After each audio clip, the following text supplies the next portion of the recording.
listening to Daycare Overhaul, Doing Childcare Better, presented by Childcare BizHelp.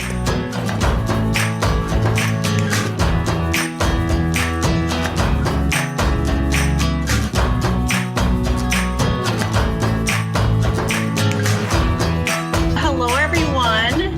We're so happy to have you back with us. We are Caroline Jens. I'm Justina Patterson. Welcome to Daycare Overhaul, where we do childcare better. This is season 2. This is our second podcast of the season. And as usual, we've got some great topics today. And I think we even have an amazing guest that's going to be joining us. Right, Justina? Yes, we do. Well, it's actually an blessing that we're here today because we had two things both going on, something with me and something with you. I had a hurricane coming my way, and you were looking. Yep. Not to throw a wrench into anything, but talk about making sure your internet's ready in time to take care of a podcast. Well, and luckily the hurricane passed us by, so we were actually going to have to divert to our guest and have him host the show this week. But we both made it. I'm so glad. Our topic today is going to be leading through the unknown. And I know in my past, leading, there's been a lot of times that I've led, prior to COVID and have felt like, where am I going? Where am I taking this team? And honestly, since COVID started, I've often wondered, am I taking Childcare BizHelp in the right direction? Am I leading our team the way they need to be led? So I'm really looking forward to today's topic because I believe that our special guest is got some really great insight to what he's doing in his schools. And so today I would like to welcome Richard Huffman from Celebree Schools. Good morning, Richard. Good morning. We're so glad to have you. I'm going to read your bio just to go through, let people know, all that you've accomplished and before we get started. Okay. So Richard Huffman is the founder and president and CEO of Celebree Schools. He founded Celebree in 1994 and has grown his brand from a single school to around 26 schools, right?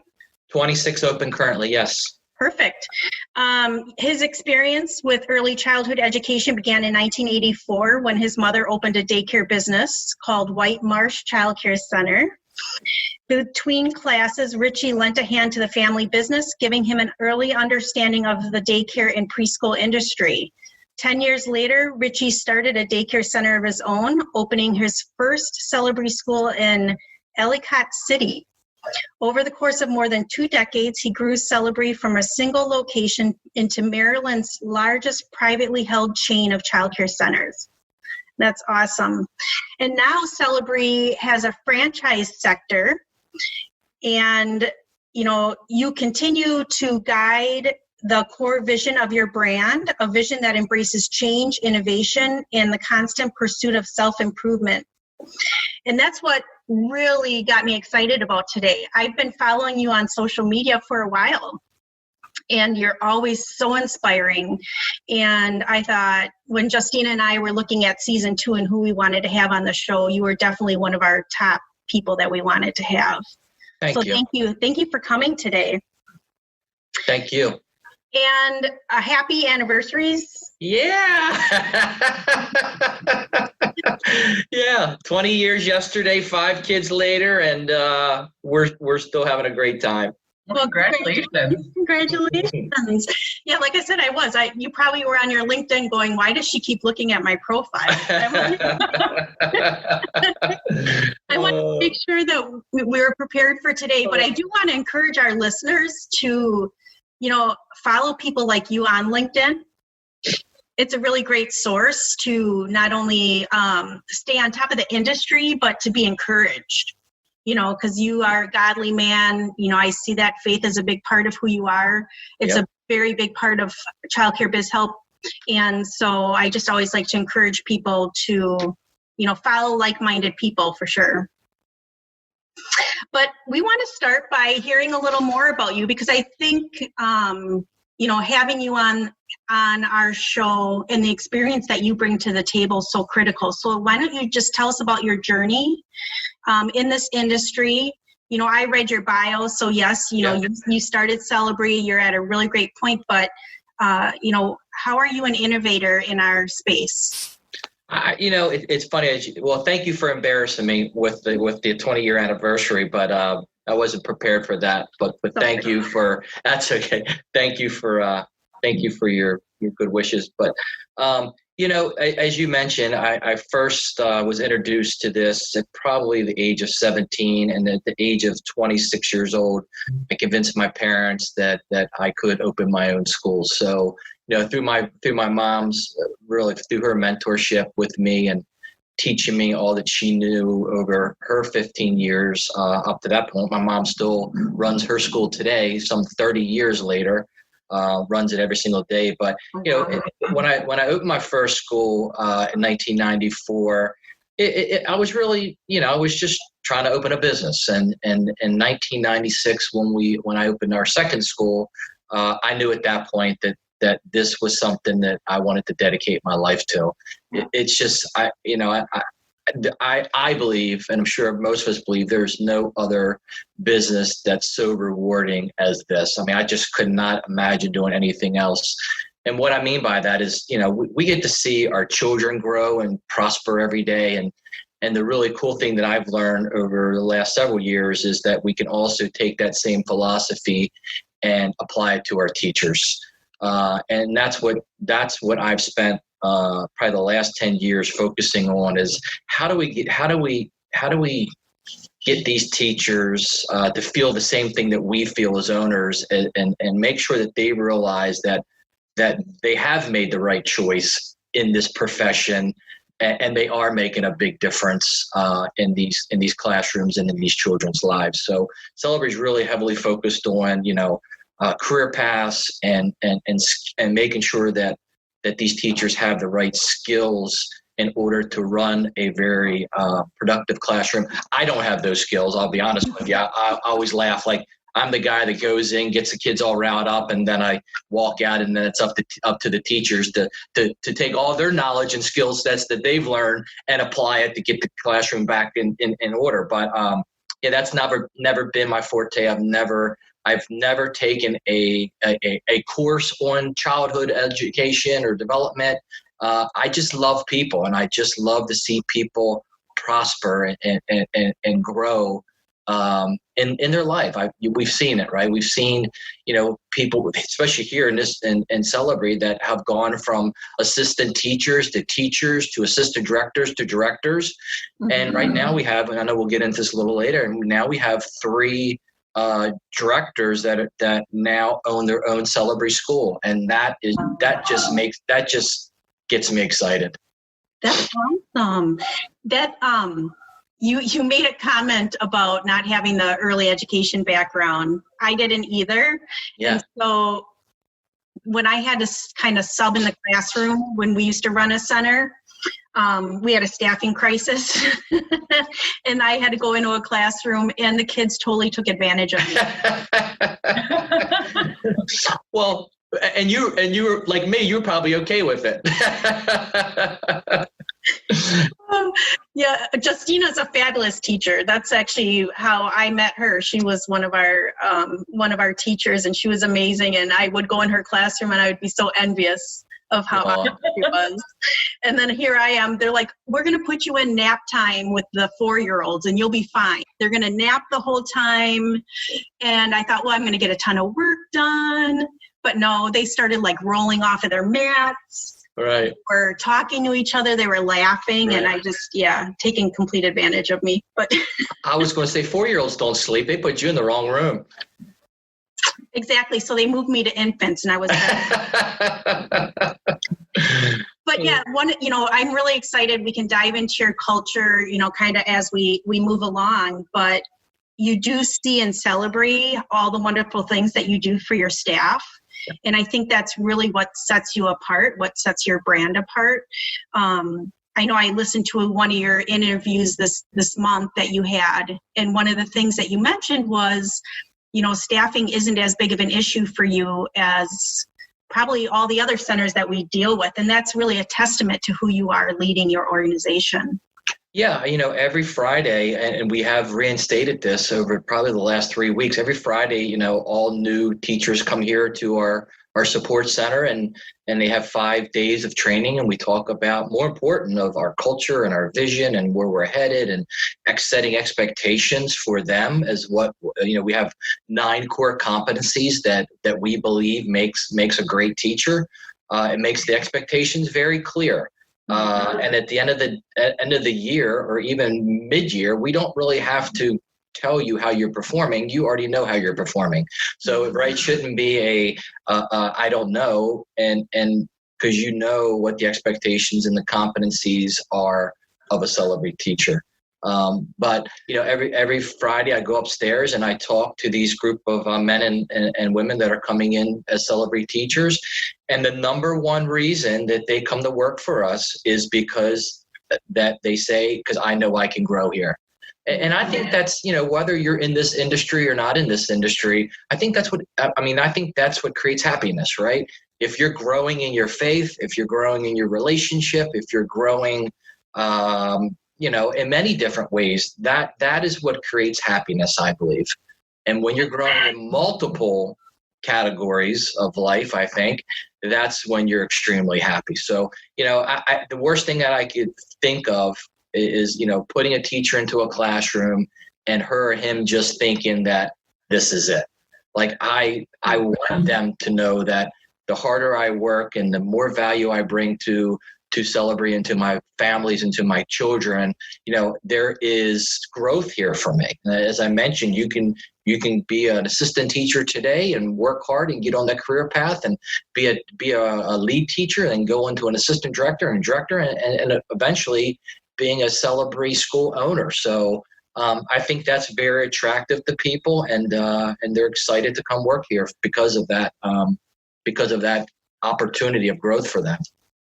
That's wonderful. So, just having you speak to those teachers once a week, that's a big commitment from your standpoint. And that's really a testament of who you are as a leader. Where do you see Celebree going from here? So you have 26 schools right now. You have the franchising option. Yep. What's next for you guys? Well, we're we have 26 schools. Let me back up. So last March, I was like, okay, I've been doing this for 26 years now. We have 26 schools. I'm 52 years old. Yeah, this is cool. This is fun. We know how to open schools. We know how to operate schools very, very well.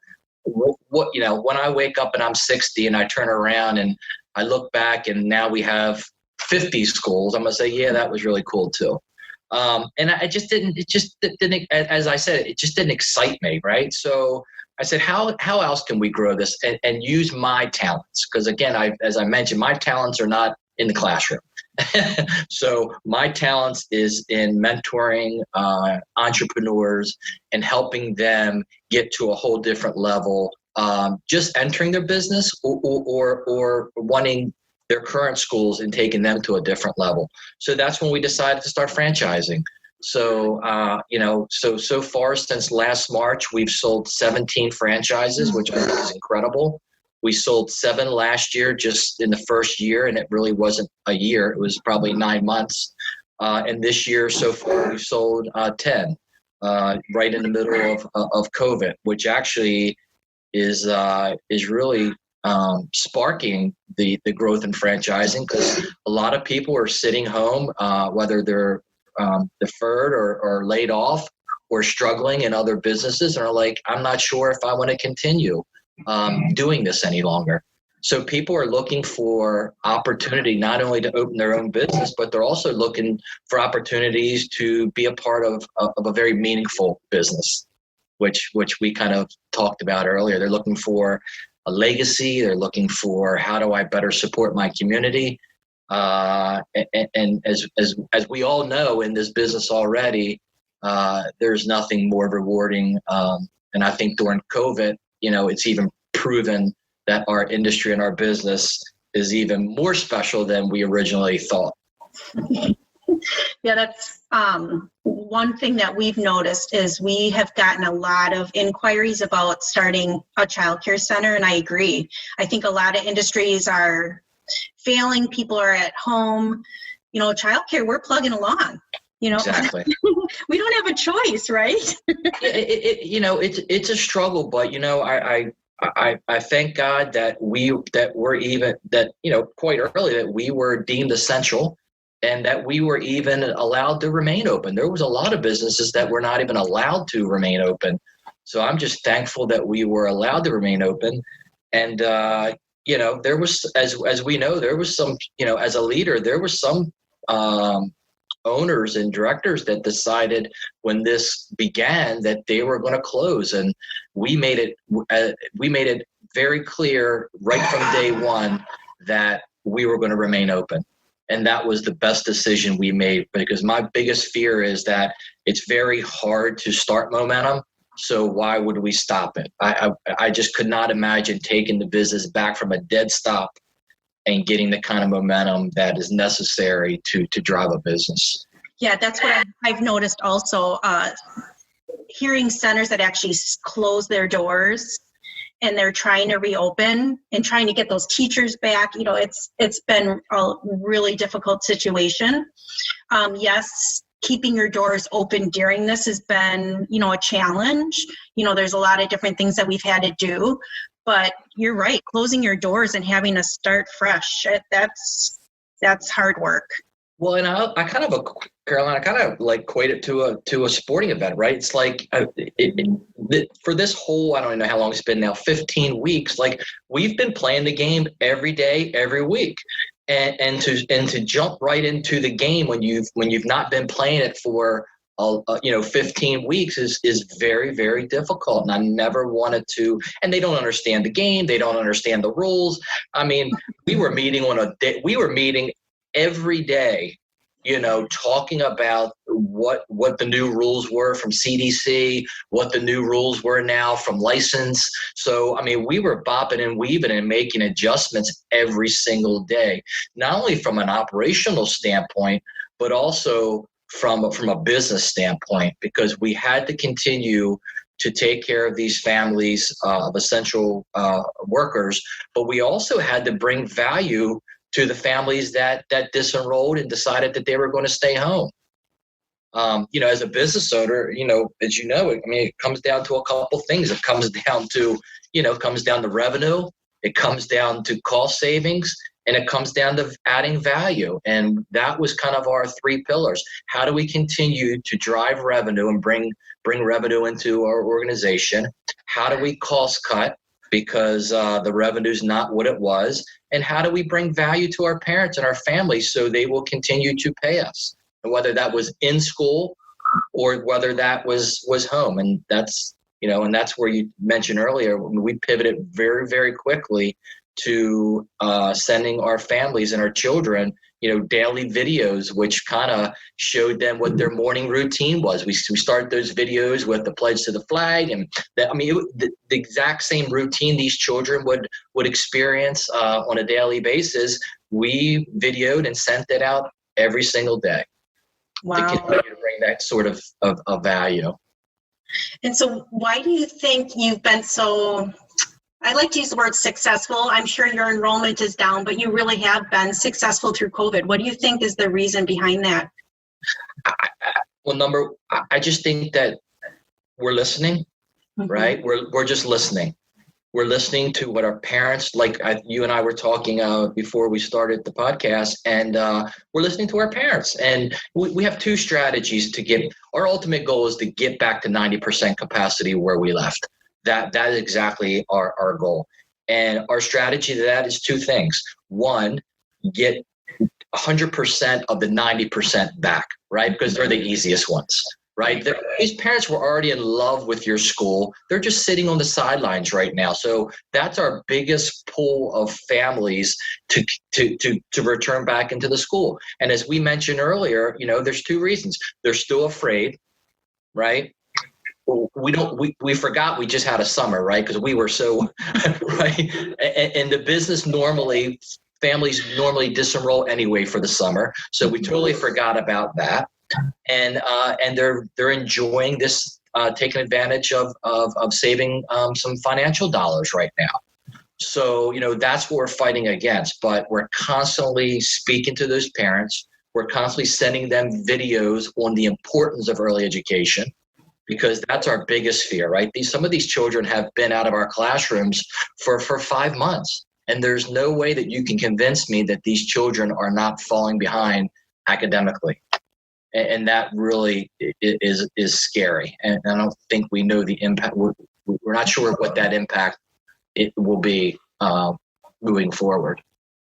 But then you have your new families, right? So that's one of our strategies. Let's get the ones that were already pre-COVID in our schools. Let's continue to communicate with them, prove the value that they already knew was in place, but let's remind them of the value in getting these children ready for to enter into kindergarten. And then you have your new families that just need care regardless. So that's kind of like our two-pronged approach. But we have a huge campaign just going after the children that were already enrolled pre-COVID.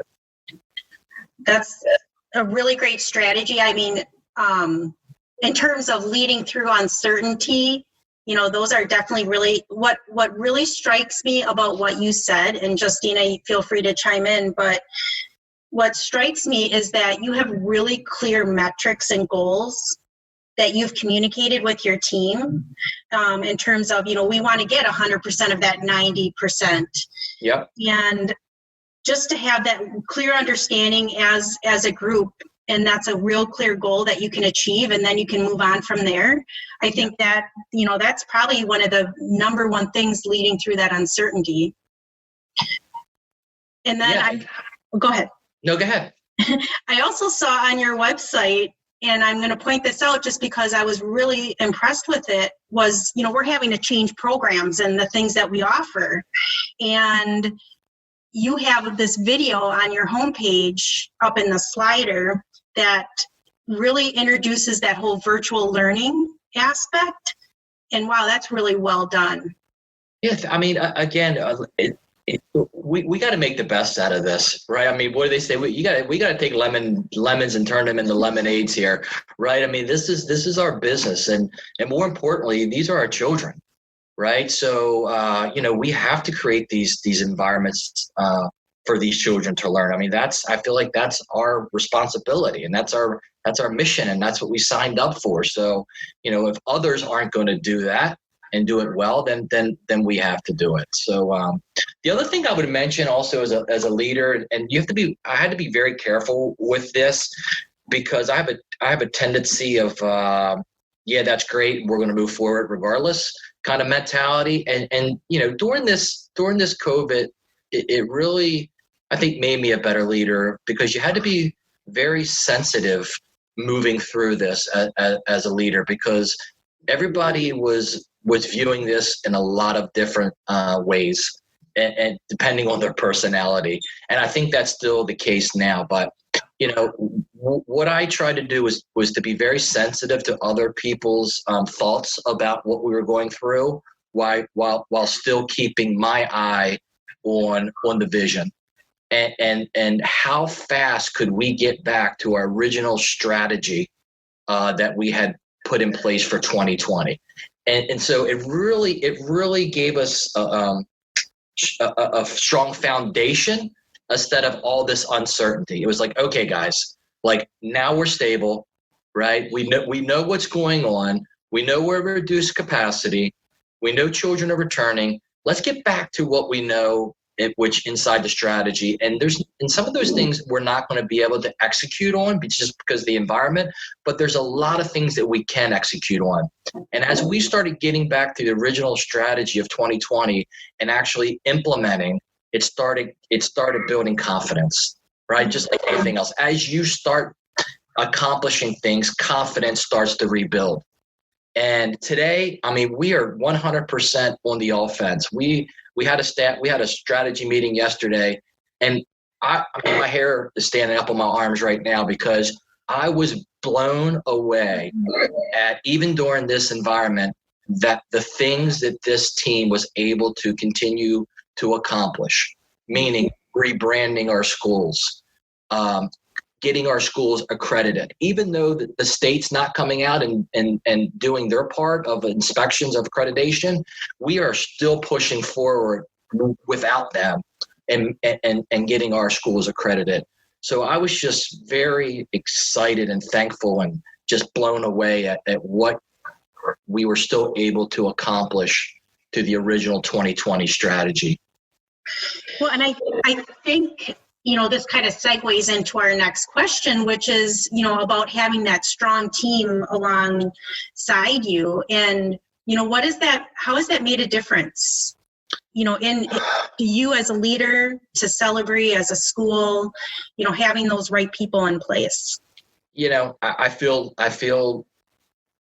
lucky and blessed, but that lucky and blessed is not by chance, right? I've built this team, right? So I built this team, and that wasn't by. You got to realize a part of that vision and part of that strategy. What kind of team do I need in order to accomplish that, right? So we've done that very, very well here, especially as we leading to, between the 26 schools that we have open and the 17 franchises. I mean, by, over the next 2 years, we're going to double our growth. We're going to be at 42, 43 schools throughout 5 states. So, that structure and that team has to be in place early. And I can tell you this, there's no way that we would have been able to, as you said, Caroline, be as successful as we were through this COVID if I didn't have this structure and this team in place.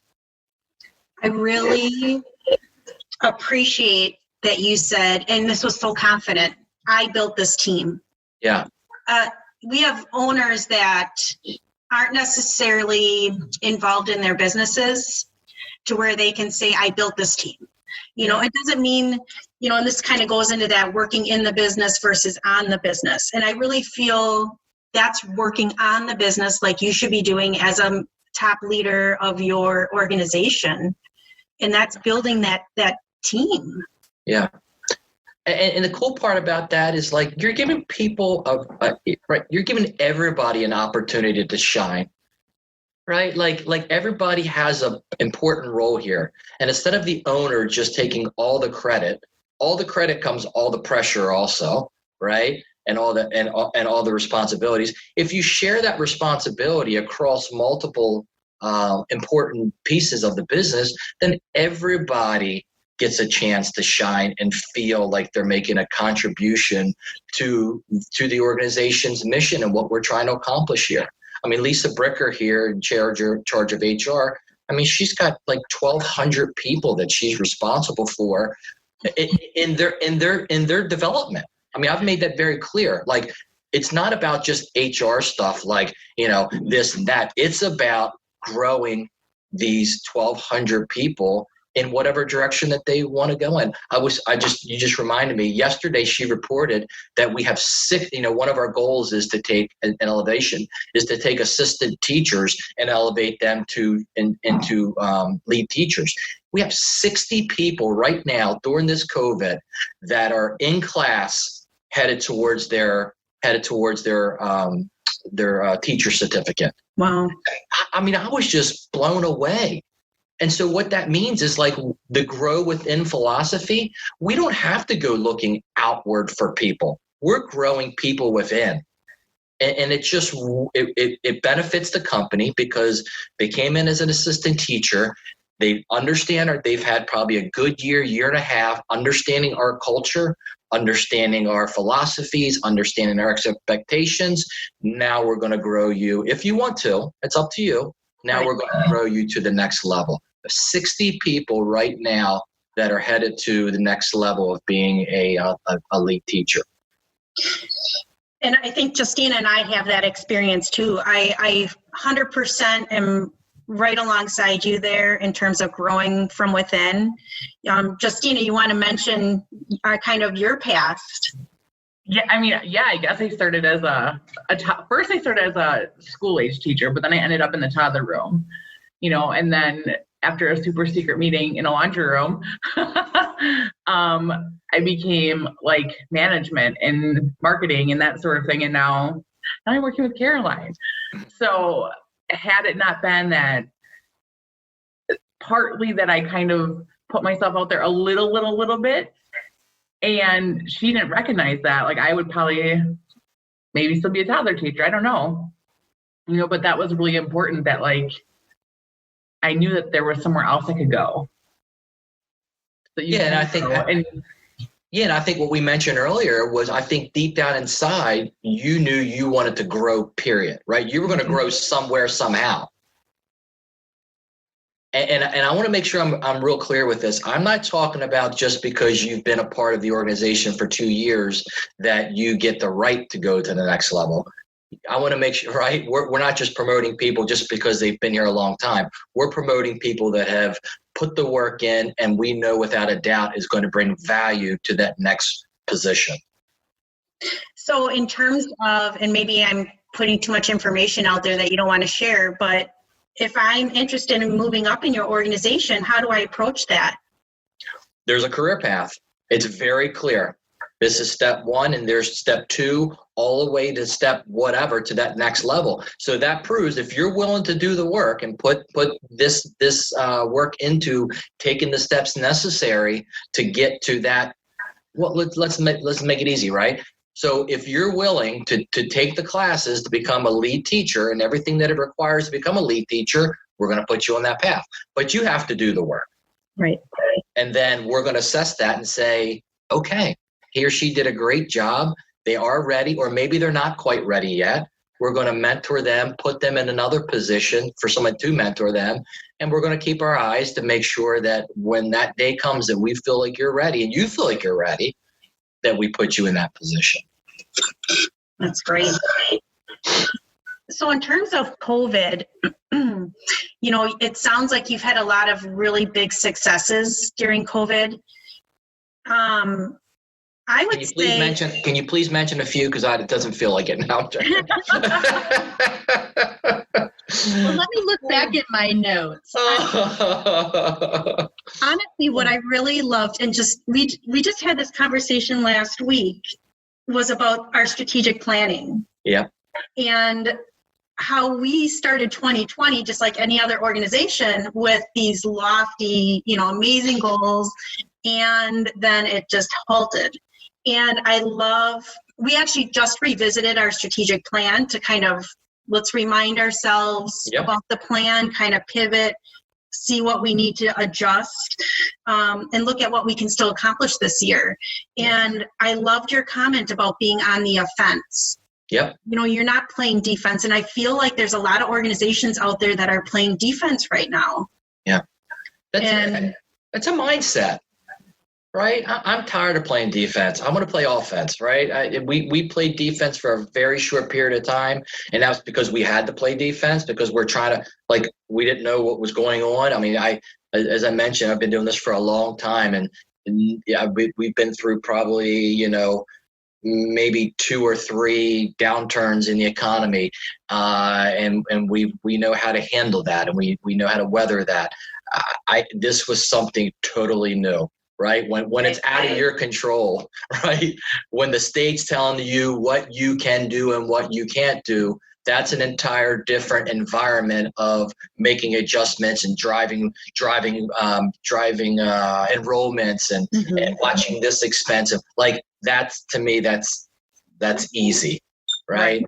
But when people are telling you what you can do and can't do, I've never experienced that before. So what were probably some of your top struggles during COVID?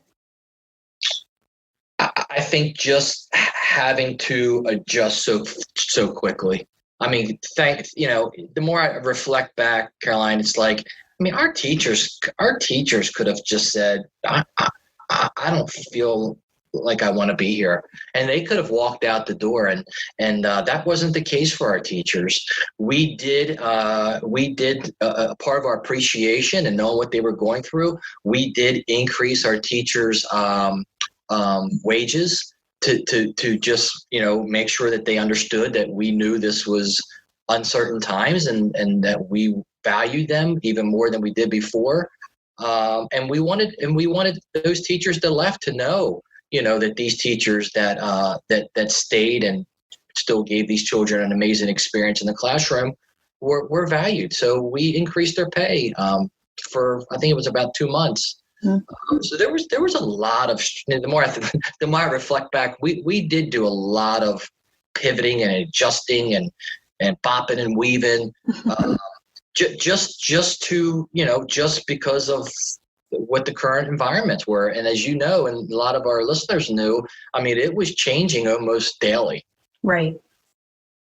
So I think it comes down to, you had to have the mindset of, we're going to stay open and we're going to win. We're going to win.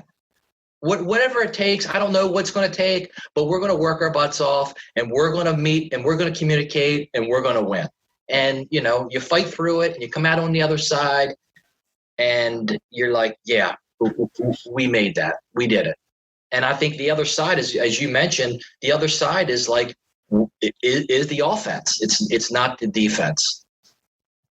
That's really great advice. I was going to ask, I don't know if you have any more advice because I've written down so many notes. We're going to win. That mindset. Yeah, we're going to win. I love that. Yeah. Any other advice that you can give our listeners? Because, you really, I think are at a different level than other people that might be listening. You've been open through this whole thing. How can we continue to navigate over these next few months with virtual learning and with possible, COVID cases in our schools? How can you give us any advice?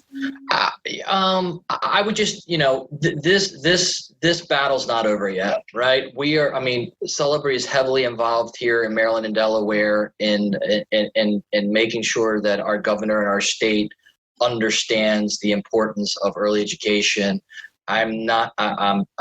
We're still fighting to get our capacities back to full capacity. I know a lot of states like Ohio and many other states have gone back to their regular license capacity.